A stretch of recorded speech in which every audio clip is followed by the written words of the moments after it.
It really depends on how each emergency department is set up in regards to their pharmacy services. So depending on the role the emergency medicine pharmacist plays, they can capture errors in different perspectives in the emergency department. So a few of my colleagues and I actually did a prospective study evaluating some of the areas where we can capture errors, and the most common one was actually having the emergency medicine pharmacist involved at the patient's bedside. So when the patients come in, actually talking with the physicians about the plan for the patient, the medications that we think they're going to need, and the doses that the patient needs to make sure the dose is optimal, as well as the drug.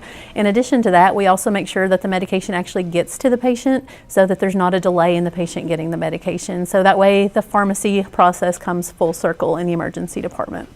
Other ways, though, that errors can be caught are actually in the order verification process. So if a pharmacist is actually involved in the order verification in the emergency department and they're seeing the orders prospectively rather than retrospectively. And a lot of that also ties into how the medications are dispensed in the emergency department. Many places have medication cabinets, AccuDoses, Pyxis machines, and how that's set up at each hospital is very different. So some of the medications may be on override, whereas at other places, all of them may be on override.